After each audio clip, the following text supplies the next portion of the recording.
নমস্কার, সাবনাভিক নিউজ নেটওয়ার্কে স্বাগত।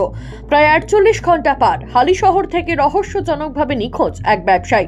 বিস্তারিত জানবো আমাদের প্রতিনিধি সুফল মজুমদারের কাছ থেকে। সুফল, কখন থেকে খুঁজে পাওয়া যাচ্ছে না ওই ব্যবসায়ীকে?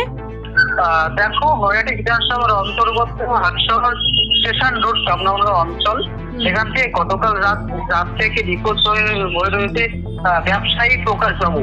বয়স 50, বয়স 60। গতকাল রাত থেকে তার নিখোঁজ হয়ে রয়েছে এবং পরিবার সূত্রে একটা খবর রয়েছে, যেটা হচ্ছে কয়েকদিন ধরেই মানসিক অবসাদে ভুগছিলেন। তারপর গতকাল তিনি যখন তার স্ত্রীর সাথে দিল্লিতে গেছিলেন, ফেরার সময় তিনি তার হালিশহর স্টেশন অঞ্চলে যে দোকান রয়েছে সেখানে দোকানে যায় এবং তারপর থেকেই তার কোনো খোঁজ পাওয়া যায়নি।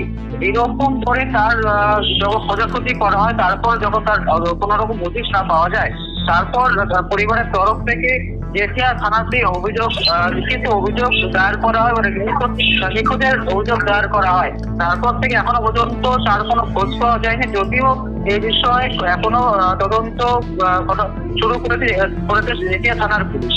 অনেক ধন্যবাদ সুফল, সঙ্গে থাকো। কি বললেন নিখোঁজ ব্যবসায়ীর পরিবার, চলুন শুনে নেওয়া যাক। আমরা কালকে সকাল থেকে যেমনি ও দোকানে বেরোয়, সেমনি ও কালকে বৃষ্টির জন্য বেরোয়নি, কিন্তু আমরা যেটুকুনি শুনলাম যে ও 10টা নাগাদ ওর ওয়াইফের সঙ্গে কোনো মন্দিরে পুজো দিতে গেছিল, সেখান থেকে টোটো করে ওর দোকানের সামনে নাকি ও নেমেছে। নামার পরে মানে আমরা জানি না, আশেপাশের লোকের থেকে যেটা শুনছি যে দোকানেও ঢোকেনি, ও সোজা চলে গেছে। এবার তার কিছুক্ষণের মধ্যে কেউ একজন ওনাকে দেখেছে যে ব্রিজের সামনে দাঁড়িয়ে আছে, হালিশহর এই যে রাস্তার উপরে যে ব্রিজটার ওই নিচেটায় দাঁড়িয়ে আছে। তারপরে আমরা কিছু জানি না, তারপরে আমরা 4টে নাগাদ খবর পেয়েছি যে ও বাড়ি আসেনি, তখন ওনাকে পাওয়া যাচ্ছে না, কিংবা ফোন বাড়িতে রেখে গেছে, ফোনেও কোনো কন্ট্যাক্ট করা যাচ্ছে না। তা সেই মুহূর্তে আমরা মানে থানা কিংবা লোকজন সব জায়গায় খবরাখবর পাঠিয়েছি, গেছি, ডায়েরিও করেছি। তারপরে সব খোঁজাখুঁজি সব কিছু হচ্ছে। এখনো পর্যন্ত আমরা মানে মিডিয়া বলুন, ফেসবুক, হোয়াটসঅ্যাপ সব জায়গায় শেয়ার করেছি জিনিসটা। তারপরে জানা গেছে যে ওনাকে ট্রেনে দেখা গেছিল আর কি, তার কিন্তু কোনো প্রপার খবর আমরা এখনো পাইনি।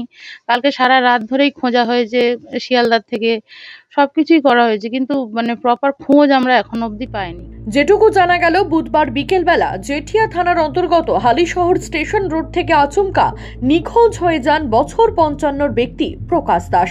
পরিবার সূত্রে খবর, বেশ কয়েকদিন ধরেই মানসিক অবসাদে ভুগছিলেন প্রকাশবাবু। বুধবার স্ত্রীর সাথে পুজো দিতে যান তিনি, সেখান থেকেই স্টেশন সংলগ্ন তার দোকানে আসার পর থেকেই নিখোঁজ হয়ে যান। পরিবারের তরফ থেকে দীর্ঘক্ষণ খোঁজাখুঁজির পর কোনো হদিশ না মেলায় জেঠিয়া থানায় লিখিত আকারে নিখোঁজের ডায়েরি করা হয়। গোটা ঘটনার তদন্ত শুরু করেছে জেঠিয়া থানার পুলিশ। সুফল মজুমদার, সাবনাভিক নিউজ, হালিশহর। সমস্ত খবরের আপডেট পেতে লাইক করে সাবস্ক্রাইব করুন সাবনাভিক নিউজ। সেই সঙ্গে বেল বাটন প্রেস করতে ভুলবেন না। আপনাদের একটা সাবস্ক্রিপশন আমাদের জন্য অত্যন্ত মূল্যবান। জয় হিন্দ।